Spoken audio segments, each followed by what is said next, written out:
Hey guys! Some of my friends here on YouTube have been collaborating to bring some easy holiday desserts, and they inspired me to share with you an easy holiday dessert that you could serve at an event, you could give to your friends, or you could just enjoy yourself. I'm going to link all their channels down below if you're curious to check out their desserts. They're all easy and quick and very delicious. So here we go. The first thing is gathering all your ingredients. We have in this bowl 1 package of white chocolate chips. It's approximately 12 ounces, so if you, like me, I have it weighed out here because I keep my chocolate chips in bulk, not in individual bags. If you buy the melting chocolate this time of the year, it's really easy to find. So just keep in mind 1 package is 12 ounces of chocolate chips. This also calls for a can of frosting. I am doing a peppermint one. It does call for a can of peppermint frosting, which gives it the 3 ingredients. I don't have one at the moment, so my recipe is actually going to turn into a 4 ingredient because I'm going to use a teaspoon of this peppermint extract as well to flavor up the frosting. And then the next thing I have here is approximately a 1/4 cup of crushed peppermint. It was just 3 candy canes, was approximately a 1/4 cup, and I just stuck them in this bag and crush them up. And then you'll need an 8x8 pan, which I have sprayed with some cooking spray. You'll need to grease that up. I sprayed it pretty heavily because I didn't want it to stick. Okay, so the first thing that you need to do is to melt your chocolate chips, baking your chocolate according to the package directions. Okay. We have melted our chocolate, and if your package doesn't have directions on how to melt the chocolate, I'll just tell you how I do it. I do it in the microwave in 30-second increments and stirring after each time. You want to be very careful with chocolate. It can seize up really easily. White chocolate, since it's really just the cocoa butter, is a little more forgiving, but still you don't want your chocolate to seize up or your dessert is going to be ruined. Okay, so then we're going to take our frosting and open it up here. And you're going to take the entire can of frosting and get that and scraped into this bowl, so we can mix that all together.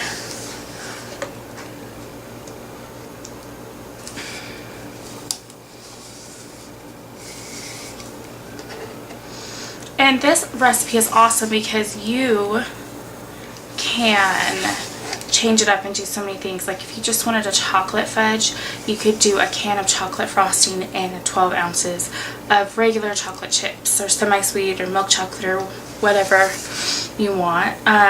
You can do the white chocolate like this and the vanilla frosting and add some different flavors into it.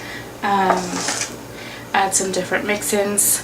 Tons of ideas. Okay, and then approximately a teaspoon of flavoring. I am going to use the cap as a measurement. It's not super precise, but it's precise enough for this.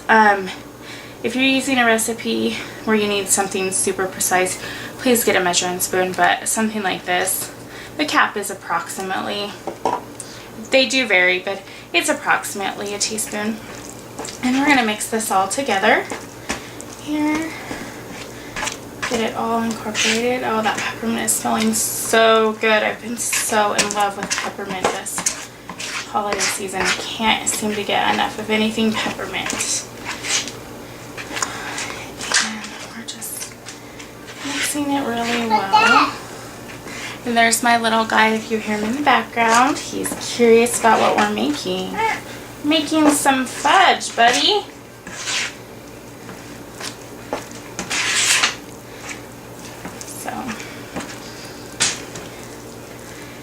Okay, we've got that all incorporated. We're gonna go ahead and mix in this peppermint pieces.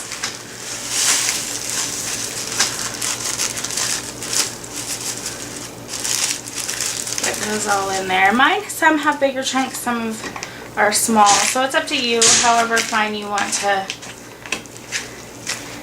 get that. I'm trying to just mix this in here really thoroughly.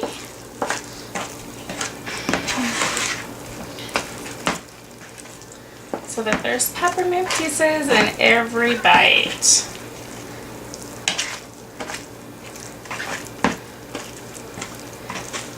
Okay, I think that's pretty good. So we're gonna just grab our spatula again and dump this into our pan and have it ready to go. I'm gonna scrape off this first. And then once you pour this into your pan, you're gonna need to let it set up. Obviously, set it up in the refrigerator for approximately 30 minutes before serving. Sure, you can keep it longer if you're not planning on serving it right then. You can also cut it up and store it. Sorry, I'm splashing out everywhere. And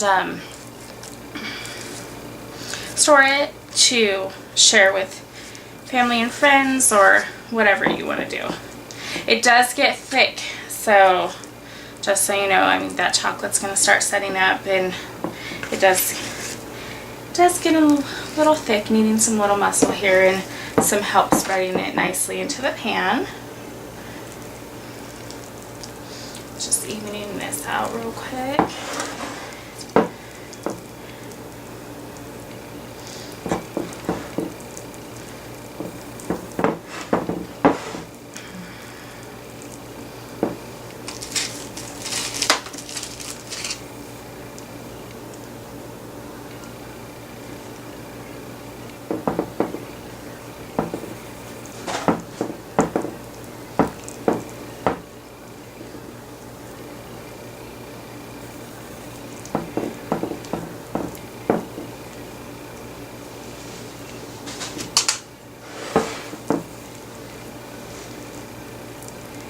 And there we go. We have our 3, or in my case 4, ingredient fudge.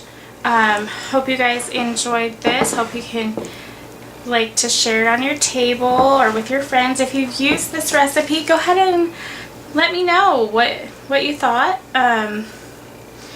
This is definitely not my recipe. You can find them all over, and like I said, you can find tons of different variations, but definitely an easy one is just chocolate and chocolate frosting or whatever you'd like. I know there's a peanut butter one. There's a lot of people who like peanut butter, or for those people who can't have chocolate.